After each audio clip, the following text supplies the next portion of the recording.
देखो, वक्त amendment bill जो है ये हम लोग लाने वाले हैं, लेकिन जो अमेंडमेंट बिल आया उससे गरीब मुसलमानों का फायदा होने वाला है। नहीं, वक्फ बोर्ड के खिलाफ हैं हम लोग। इसलिए खिलाफ हैं क्योंकि भारतीय जनता पार्टी हर जगह हस्तक्षेप करना चाहती है। देखिए, वक्फ पे हम लोगों का बहुत क्लियर स्टैंड है। अब पार्लियामेंट में आएगा तो हम वैसे ही विरोध करेंगे जैसा जेपीसी में किया था।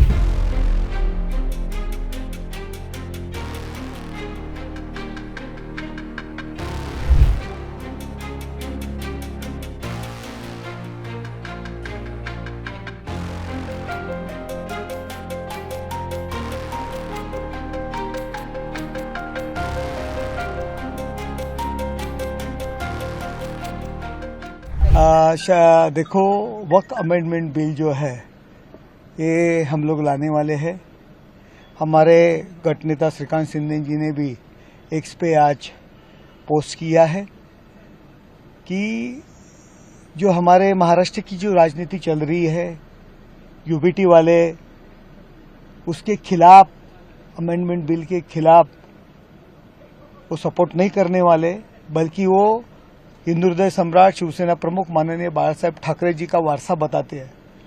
बाला साहेब ठाकरे जी चाहते थे कि वक्फ कायदा ही रद्द होना चाहिए, क्योंकि ये जो वक्फ जो कायदा है उसका जो असली यूज गरीब माइनॉरिटीज, गरीब मुसलमान लोगों के लिए होना चाहिए। लेकिन ये वक्फ बोर्ड पे कुछ गिने चुने जो मुस्लिम लीडर्स है वो वक्फ की प्रॉपर्टी लूट रहे हैं, उसका उपयोग गरीब मुसलमानों को नहीं हो रहा है।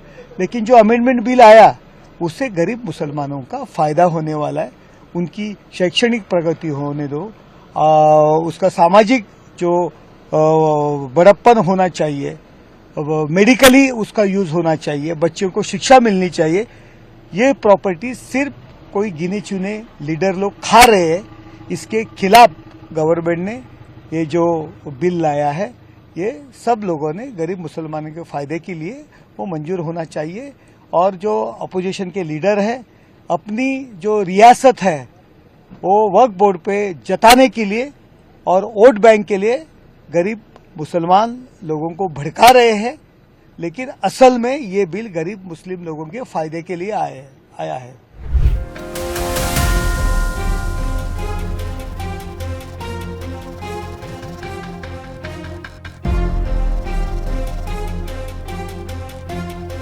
नहीं, वक्फ बोर्ड के खिलाफ हैं हम लोग। इसलिए खिलाफ हैं क्योंकि भारतीय जनता पार्टी हर जगह हस्तक्षेप करना चाहती है। भारतीय जनता पार्टी हर जगह अपना कंट्रोल चाहती है। ये भारतीय जनता पार्टी किससे क्या कहलवा दे, किससे क्या करवा दे, ये भारतीय जनता पार्टी का कमाल है।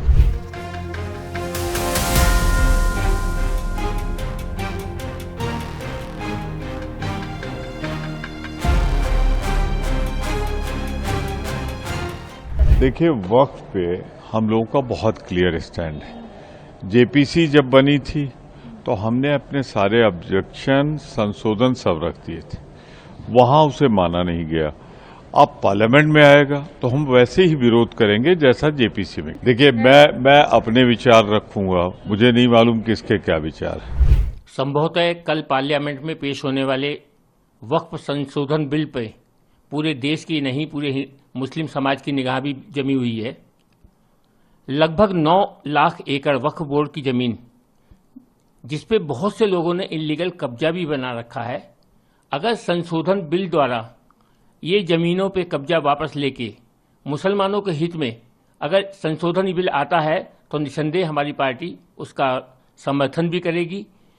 ये भी मैं बता दूं कि माननीय चंद्रबाबू नायडू साहब ने हर समय संशोधन बिल के ऊपर अपनी राय भी रखी है और उन राय पे विचार विमर्श करके संभवतः उसको लागू भी किया जाएगा। चंद्रबाबू नायडू साहब ने ऑलरेडी ये कहा है कि हम मुसलमानों की हर हित की रक्षा करेंगे। बार बार उन्होंने कहा है कि हिंदू और मुस्लिम मेरी 2 आंखों की तरह हैं, मैं किसी भी आंखों के साथ अन्याय नहीं कर सकता। इसी प्रकार हम मुस्लिम समाज के हर हित की रक्षा करेंगे, हर हित के उनके पक्ष में हैं। जो भी होगा, कल संभवतः ये बिल आएगा, उसके बाद ही हम चर्चा कर पाएंगे कि हमारी मांगों को कितना उन्होंने उसमें रखा गया, माना गया।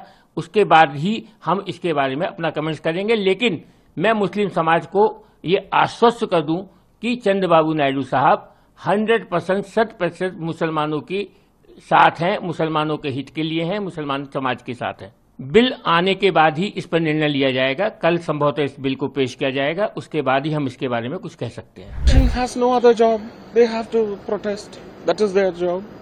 We have to go ahead with any sequence which will benefit Bharatiya and the Bharatiyas. We are doing it. We will do it. We will keep doing it. That's all. It's to the benefit of the citizens of the country.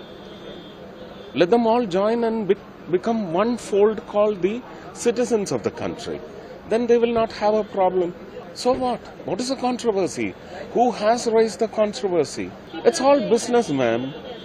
It's all business. Screwing up the psyche of the people and making money. That's all. Thank you so much.